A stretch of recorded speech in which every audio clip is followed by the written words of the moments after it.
Hello, this is Jenny from Designs with Paper. Thank you so much for stopping by my channel, and Happy New Year! I have an art journal page video for you, and I will be creating an art journal page based on this mood board from the ArtsyTrio Facebook group, and I will put a link to that group down in the description below. The theme is all that glitters, and there's lots of golds and pinks and turquoises, jewelry, fancy things. I love the sari picture in the bottom middle square there. Love that.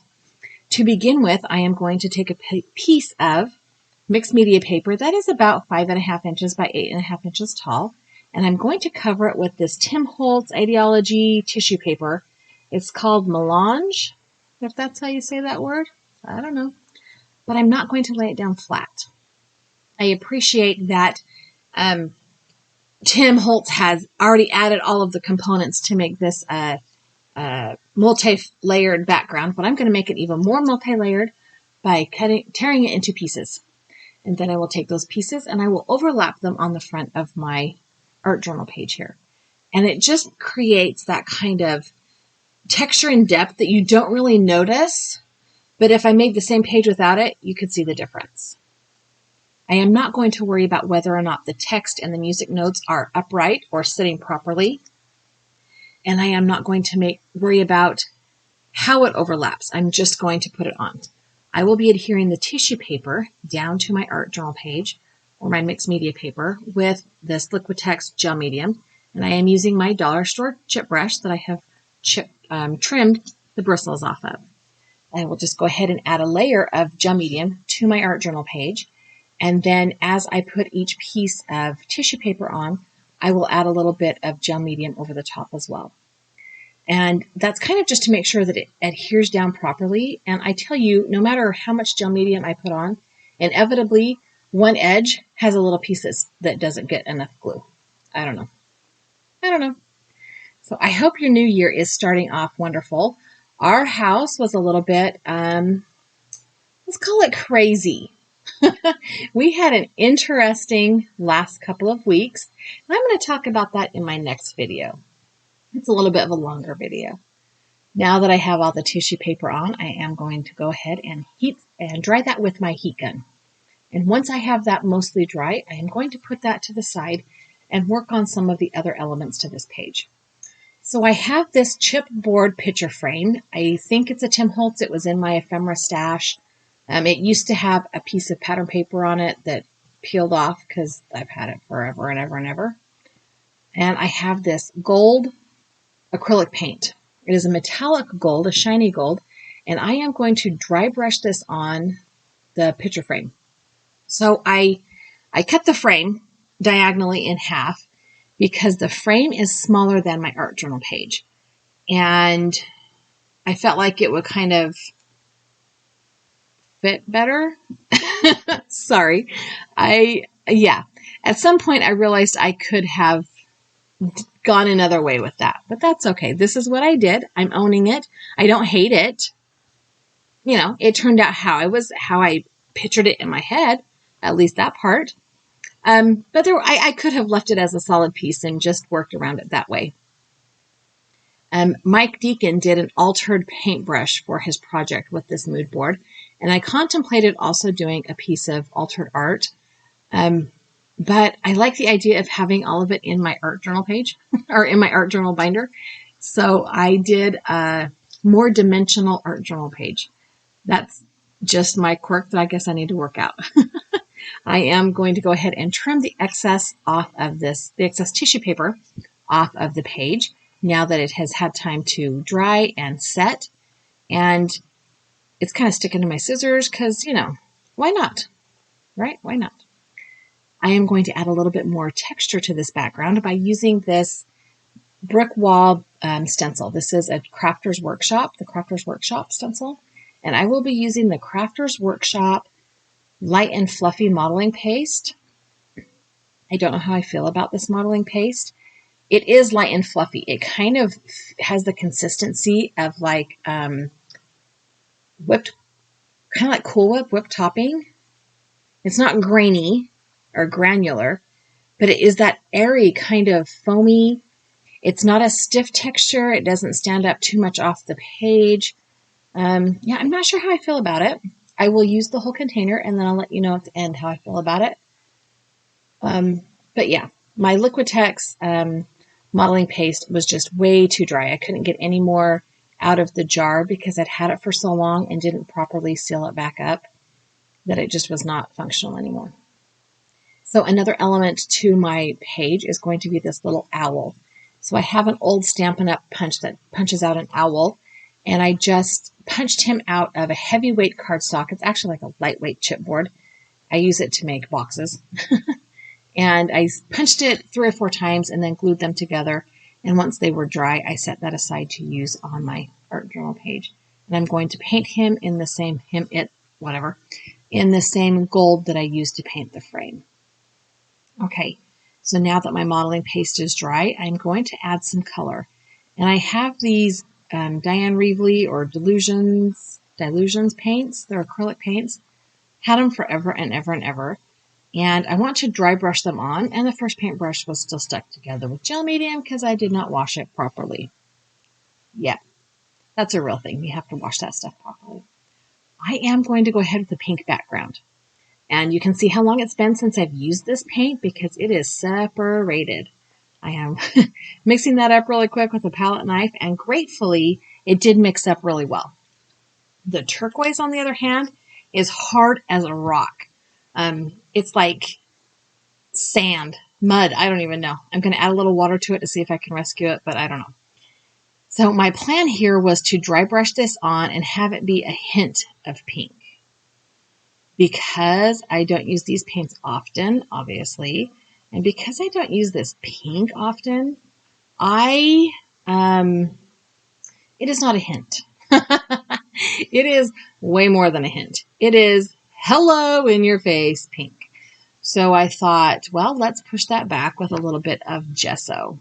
So I've got this Liquitex pourable gesso. It's just a white gesso. And I really should have used like a titanium white acrylic paint because even though the gesso pushes this pink back, as the gesso dries and cures, that pink does end up coming back through a bit more than I wanted. But it is what it is. And I could start over, but why? The whole point of art journaling for me is to just go with it and see where it leads and learn from the experience. And some pages I love more than others. This one is probably in my halfway zone. There's things I love about it, but the pink is not one of them. You can see with the gesso dried, it did kind of dry back and that pink did poke through. And I am making sure that the holes on my page are on the left-hand side so it will properly go into my binder. I am going to adhere this frame down with Tombow glue. I contemplated pulling out my hot glue gun, but for real, y'all, I burned myself. I mean, liquid glue might not be my BFF anyway, or either, but at least it doesn't burn me. And after the last couple of weeks in our house, I was just not in the mood for a hot glue gun disaster. And I knew that because this is chipboard and I'm adhering paper to paper, that Tombow mono glue would work just fine. Excuse me. So I am going to go ahead and just adhere this down. And this is when I realized that I could have left the picture frame together and just kind of centered it in my page, and the design I had in mind still would have worked. In fact, it probably would have worked a little bit better. So another thing I had in my stash are these Paper Studio paper flowers. I have some in shades of pink. I have some in shades of turquoise. And I have these really old Stampin' Up! Resin flowers. They're like dimensional. I don't know why I have them because these are not things I normally use. So yeah. So my plan here is to decorate the frame with the turquoise flowers and then add those dimensional flowers onto the page, paint them gold, nestle the owl down in there, and voila, magic, right? Okay. Did I mention that these are paper flowers? These are paper flowers.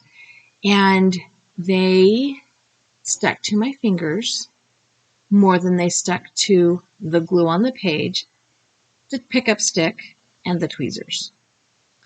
This was the most fiddly, obnoxious part of this page, or any page I've had in quite some time. And in my brain, I'm thinking, hey, just squirt the glue on there and then pick up the flowers with the pickup stick and put them on there. And yeah, that's not how that worked out.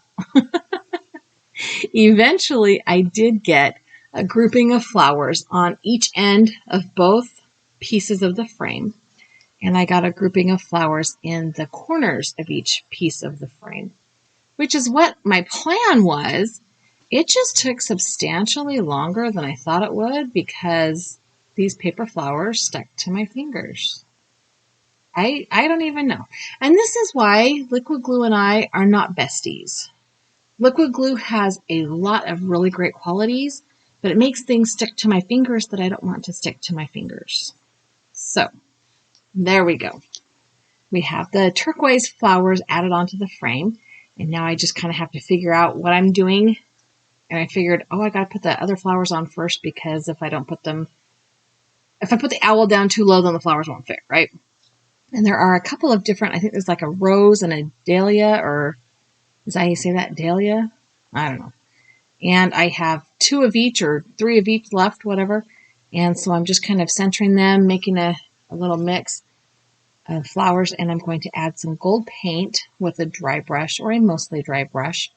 I am not attempting to cover them completely. I'm just kind of adding some gold gilding or whatever you want to call it. I'm just using the paint that's in the lid and my paintbrush and adding a little bit of sparkle to the flowers on this page. Excuse me. I'm not entirely sure why I even have these flowers, because this kind of dimensional thing for cards and scrapbook page has never been my jam. So I'm not sure how come I even have them, but they were here in my stash and I used them. So my next plan is to nestle that little owl down in that corner, like I said, and I am going to bust out the Tombow glue and use that again because I know it will hold. I mean, my finger might stick to the page in the meantime, and I might get a giant glop of glue on the back of that owl, but hey, the more glue, the better it will stick, right?